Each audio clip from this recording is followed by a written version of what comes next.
UPSC की preparation करते time कुछ बातें ऐसी होती हैं जो बुक्स में नहीं होती हैं। काश ये बातें मुझे पहले से पता होती तो मेरी प्रिपरेशन को एक सही डायरेक्शन मिल रही होती और मैं सही डायरेक्शन में अपनी प्रिपरेशन को स्टार्ट करते हुए मैं अपने आप को आगे बढ़ाता।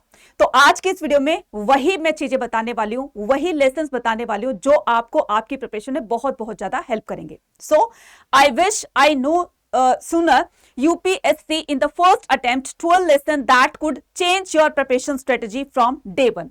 तो पहले ही दिन से आप अपने एक सही डायरेक्शन में जब अपनी स्ट्रेटेजी को फॉलो करते हैं, जब तैयारी शुरू करते हो तो ये आपको बहुत बहुत ज्यादा हेल्प करती है। सो नंबर 1 पर बात करते हैं हम फाउंडेशन की। Understand the syllabus first. सबसे पहले हम चाहे कोई भी एग्जाम दे रहे हो, कोई भी किसी भी एग्जाम की तैयारी कर रहे हो, तो सबसे पहले हमें उनका सिलेबस जानना होता है। तो यूपीएससी जैसा एग्जाम, सिविल सर्विस का एग्जाम जो है बहुत वास्ट होता है, हमें बहुत मेहनत करनी होती है, बहुत कुछ पढ़ना होता है। तो सबसे पहले हमें उसके सिलेबस के बारे में जान लेना चाहिए। Before opening a single book, read the UPSC syllabus thoroughly.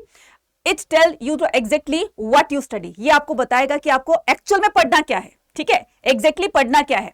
So and just the importantly what to skip, और आपको इस साथ में ये भी बताएगा कि आपको क्या स्किप करना है। Every chapter, every topic that you must to study in that, right. उसके बाद में यहां पर printed, keep a print copy on your wall और the desk it all the time. ये आपने देखा भी होगा कि बहुत सारे अपने सोशल मीडिया पे देखा होगा कि जो भी यूपीएससी एस्पिरेंट होते हैं ना, वो अपनी स्टडी टेबल पर वो चीजें पेस्ट करके रखे होते हैं ताकि वो चीजें उनको बार बार याद दिलाती रहे कि अभी आप जो है गिव अप नहीं करोगे, लगातार बढ़ते जाओ, मेहनत करते जाओ और डेफिनेटली आपको सक्सेस मिलेगी। तो ये चीजें हमें बहुत बहुत ज्यादा हेल्प करती है और साथ में मोटिवेट भी करती है, इंस्पायर भी करती हैं। उसके बाद में refers on check your new topics against the syllabus before studying it. तो यहां पर जब आप पूरी तरीके से सिलेबस जान जाते हो तब अपनी प्रिपरेशन को स्टार्ट करोगे तो ये आपको एक बहुत ज्यादा हेल्प करेगा। Master NCERT before advance books. अब आप बहुत सारे बच्चे ये गलती करते कि स्टार्टिंग से ही ना रेफरेंस बुक वगैरह हो गई उनको परचेज कर लेते, वहां से पढ़ना स्टार्ट करते। आपको ये गलती नहीं करनी है। सबसे पहले आपको क्या करना है, एनसीईआरटी के बेसिक्स आपको क्लियर करने होंगे, जो 6 से लेकर के 12 तक की बुक आपको पढ़नी होगी हर सब्जेक्ट की। खास करके इसमें 4 सब्जेक्ट बहुत ज्यादा इंपॉर्टेंट होते हैं।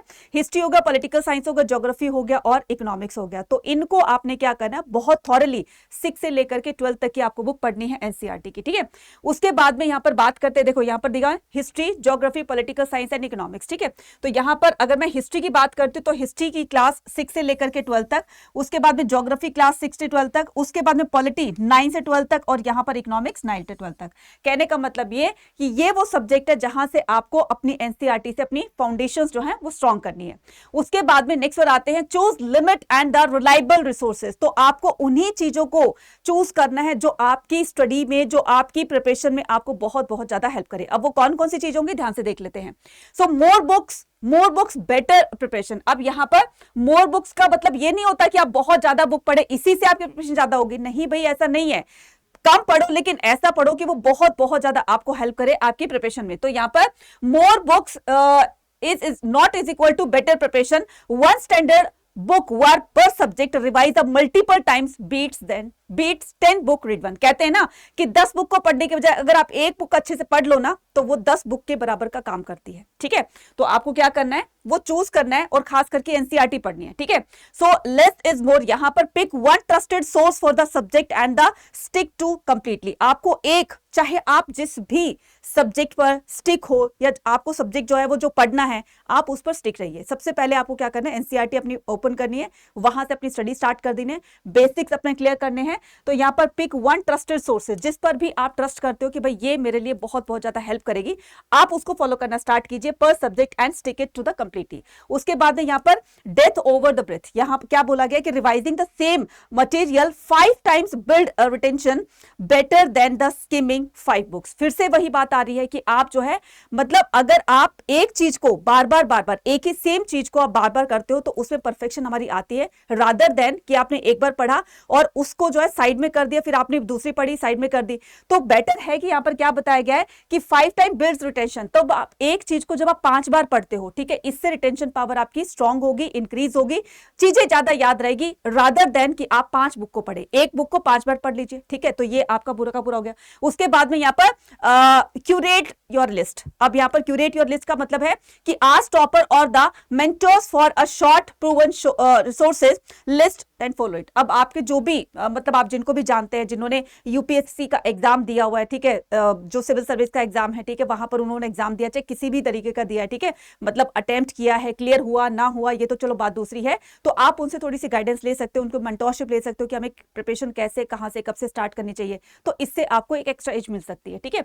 उसके बाद में यहाँ पर daily habit, make the current affairs daily habit. तो बच्चा सुबह के टाइम में आपने क्या करना है, सुबह के टाइम में डेली अपनी एक हैबिट बना लो, आदत बना लो कि आपको डेली न्यूज़पेपर रीड करना ही करना है, ठीक है। Current affairs is not a subject, current affairs एक सब्जेक्ट नहीं है बच्चा, इट इज अ लाइफस्टाइल, ये हमारी लाइफस्टाइल होती है, ठीक है। हमें बहुत सारी चीजों का पता चलता है जब हम न्यूज़पेपर वगैरह पढ़ते हैं, नॉलेज हमारी इंक्रीज होती है। A consistent daily routine compounds into a massive advantage over the time. तो यहां पर आपने क्या करना है, वन न्यूज़पेपर, मतलब आपको एक न्यूज़पेपर लेना है, चाहे तो आप द हिंदू पढ़ सकते हो या फिर इंडियन एक्सप्रेस पढ़ते हो, read it cover to cover daily. और आप डेली डेली जब इसको पढ़ोगे तो आपकी वोकैबुलरी स्ट्रांग होगी, रीडिंग जो आपकी एक हैबिट है, ठीक है, वो भी आपकी इंक्रीज होगी, जल्दी से आप चीजों को रीड कर पाओगे, जो आपको हेल्प करेगी आपके क्वेश्चन पेपर को सॉल्व करने में। देन उसके बाद में यहाँ पर monthly compilation, use a reliable magazine like the vision IAS और the forum IAS for revision. अब यहाँ पर मंथली आपने क्या करना है, मंथली जो आपकी मैगजीन आती है ना, तो सारा का सारा एक ओवरऑल कंक्लूजन दिया होता है, तो फटाफट से आप उनको क्या करोगे, रिवाइज करोगे, इससे आपको एक एक्स्ट्रा एज भी मिल सकती है। उसके बाद में यहाँ पर link to syllabus, always connect the news to static subject, for example GS paper, ethics and essays. तो यहाँ पर always connect news to the static subject. अब यहाँ पर स्टैटिक सब्जेक्ट की बात की, कौन कौन सी, जैसे GS पेपर है, एथिक्स है और ऐसे है, तो ये सारी चीजें आपको हेल्प करेंगी न्यूज पेपर से, ठीक है। उसके बाद हम यहाँ पर बात करेंगे किसकी, तो मैंने यहाँ पर क्या कहा कि मेक करंट अफेयर्स और डेली हैबिट। तो आपको डेली हैबिट में क्या करनी है, न्यूज़पेपर पढ़नी है, मैगजीन पढ़नी है, जिससे कि आपकी नॉलेज भी इंक्रीज होगी और साथ में वो चीजें आपके एग्जाम में भी पूछी जाती है, ठीक है। नेक्स्ट हम बात करेंगे यहाँ पर PYQs are the real guide. तो ये PYQs है, ये हर एक एग्जाम के अंदर बहुत अपना इंपॉर्टेंट रोल प्ले करते हैं।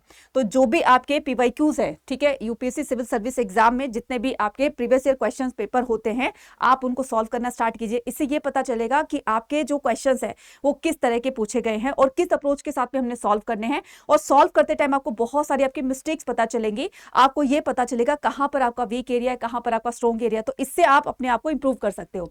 So why previous year question, तो क्यों क्वेश्चन हमें करने चाहिए, जो मैंने अभी आपको बताया कि PYQs real UPSC pattern, language and the priorities, they tell us what to repeat, ठीक है। तो आपको ये बताएंगे कि क्या चीज बार बार रिपीट हो रही है, व्हाट इज इंपॉर्टेंट, क्या चीजें इंपॉर्टेंट है, ठीक है, और क्या थी, and how the questions are frame, और किस तरह के क्वेश्चंस फ्रेम किए गए थे, ठीक है। ये सारी चीजें आपको PYQ से पता चलती है। एनालिसिस एटलीस्ट 10 years PYQs, कितने लगाने आपको, 10 year PYQs लगा दे। Identify the recurring themes and the topics, उसके बाद practice writing answers to past questions और use them the prioritize your study plan. तो आपने जब आप PYQ सॉल्व करते हो तो ये चीजें आपको हेल्प करेंगी, यानी कि किस तरह की जो क्वेश्चंस होते हैं वो बार बार पूछे गए हैं, कैसे फ्रेम किए जाते हैं क्वेश्चन, है ना, तो उसको मॉडिफाई करके भी पूछा जा सकता है। तो बहुत बहुत ज्यादा हेल्प मिलती है आपको किसके अंदर, PYQ से, ठीक है।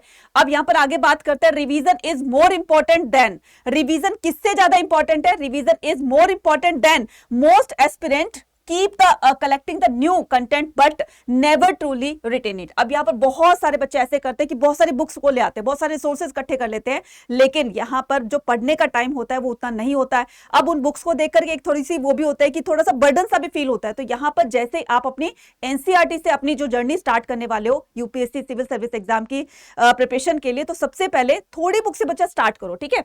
तो यहाँ क्या क्या कि फर्स्ट रिवीजन, अब आपकी फर्स्ट रिवीजन जो है, revision is where learning becomes the memory. तो रिवीजन वो चीज है जो हमारी मेमोरी को शार्प करती है। फर्स्ट रिवीजन आपने कब करना है, फर्स्ट रिवीजन आपने आज, जैसे आपने कोई टॉपिक पढ़ा, ठीक है, उस टॉपिक को विद इन 24 आवर्स के अंदर अंदर उसको रिवाइज कर लीजिए, ठीक है। उसके बाद में सेकंड रिवीजन कब करनी है, उसी सेम टॉपिक की आपको रिवीजन करनी है आफ्टर 1 वीक। देन उसके बाद में थर्ड रिवीजन कब करते हैं, आफ्टर 1 मंथ, और उसके बाद में फाइनल रिवीजन करनी है आफ्टर 30 डेज, ठीक है। तो after 30 days before the exam, यानी कि आपने in the last 30 days before the exam, तो एग्जाम से पहले उस टॉपिक को दोबारा से 30 डेज पहले आप उसको कर दीजिए। तो यहाँ पर मैंने 4 चीजें बताई हैं, ये बहुत इंपॉर्टेंट है। पहले 24 आवर्स के अंदर, सेकंड जो है आपका 1 वीक के अंदर, देन 1 मंथ के अंदर, और फिर एग्जाम में जब आपके 30 डेज रह जाते हैं उसमें आपको सेम टॉपिक रिवाइज करना होता है, ठीक है।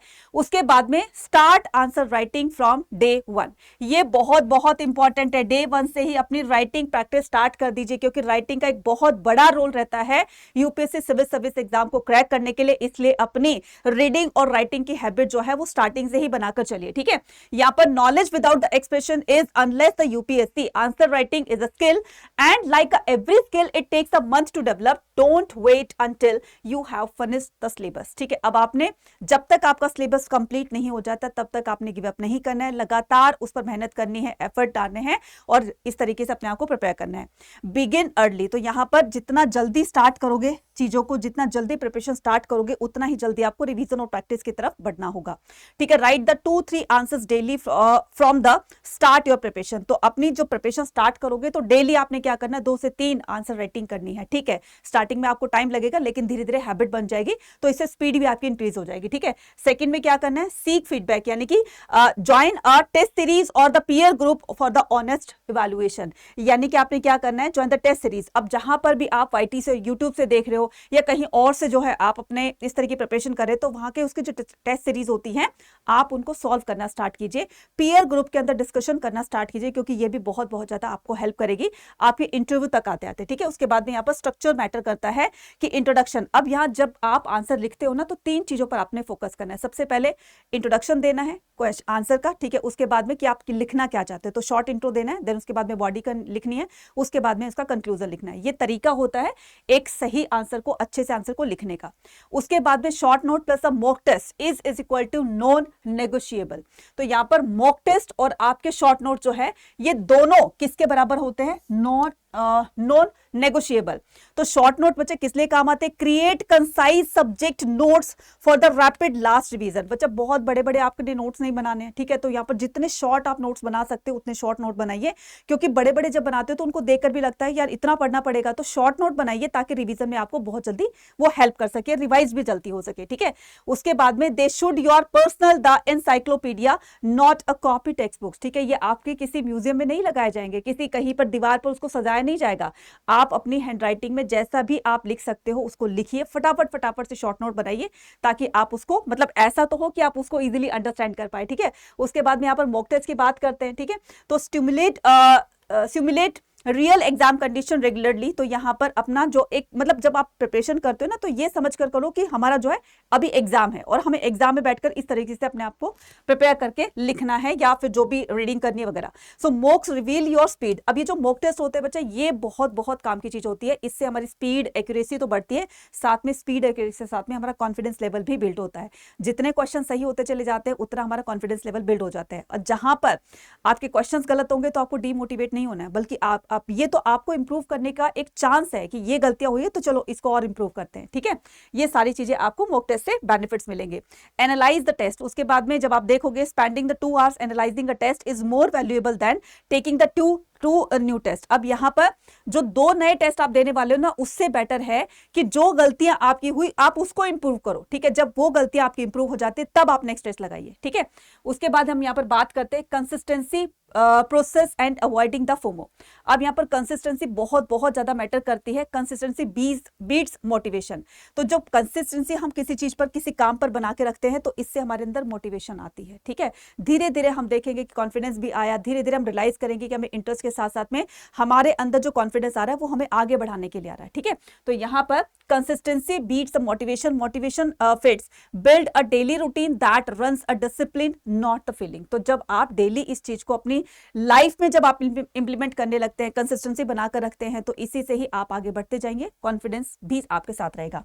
अवॉइड रिसोर्सेज ओवरलोडेड, मतलब इतने ज्यादा आपने रिसोर्सेज कलेक्ट नहीं करने हैं जिससे कि आपका ओवरबर्डन लगे, ठीक है, ओवरलोडेड लगे।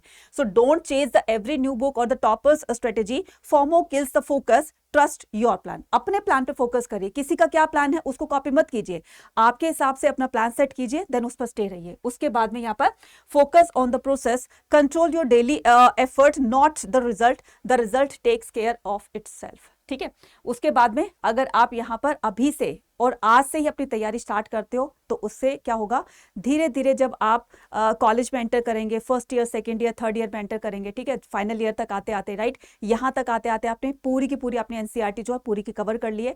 फाइनल ईयर तक आते आते, सेकंड ईयर तक तो आपने ये पूरी 6 से लेकर के 12 तक अपनी एनसीईआरटी कंप्लीट करनी है। फाइनल ईयर तक आते आते आप क्या करोगे, फाइनल ईयर तक आते आते थोड़ा सा और एक्स्ट्रा एफर्ट करोगे, ठीक है। अब आपने रेफरेंस बुक पर फोकस करते हो अपने आप को आगे बढ़ाना है। और अगर इसके साथ में अगर आप ये छोटी छोटी बेसिक्स जो चीजें होती है ना, ये बहुत काम आती है, जो बुक्स में नहीं लिखी होती है, ठीक है, लेकिन ये हमारी हेल्प करते हैं हमारी प्रिपरेशन में बहुत ज्यादा।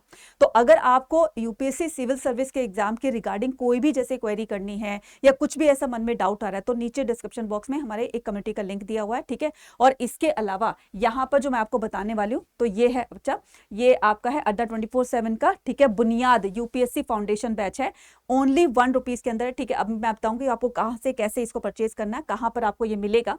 तो ये अगर आप देखो यूपीएससी, अगर आपका मन है यूपीएससी सिविल सर्विस एग्जाम को क्रैक करके आईएएस आईपीएस ऑफिसर बनना, तो उसके लिए तैयारी अभी से शुरू कर दो, ठीक है। और अगर आप जो है अपने ग्रेजुएशन के साथ साथ करना चाहते हो, ग्रेजुएशन के बाद करना चाहते हो, ये आपका कॉल है, ठीक है, लेकिन जितना अर्ली स्टार्ट करेंगे उतना जल्दी आपको फायदा होगा, ठीक है। तो अगर आप सीयूईटी प्लस बोर्ड एग्जाम की तैयारी करना चाहते हैं, उनका भी यहाँ पर बैचेस है, ठीक है। और ये है सिर्फ और सिर्फ क्लास 12 का आधार बैच, ठीक है। तो इन सभी पर मैक्सिमम डिस्काउंट पाने के लिए कूपन कोड यूज करेंगे Y489। अब मैं आपको जो यूपीएससी वाला जो एक हमारा बैच है वो बता देती हूँ। तो सबसे पहले आपको अड्डा 24/7 जो है वो सर्च करना है, देन उसके बाद यहाँ पर लार्जेस्ट स्टेप पे यहाँ पर ऑल कोर्सेज पे क्लिक कर देना, उसके बाद में यूजी पीजी एंट्रेंस एग्जाम पर, ठीक है, उसके बाद में आपने करना है यहाँ ह्यूमैनिटीज पर, ठीक है।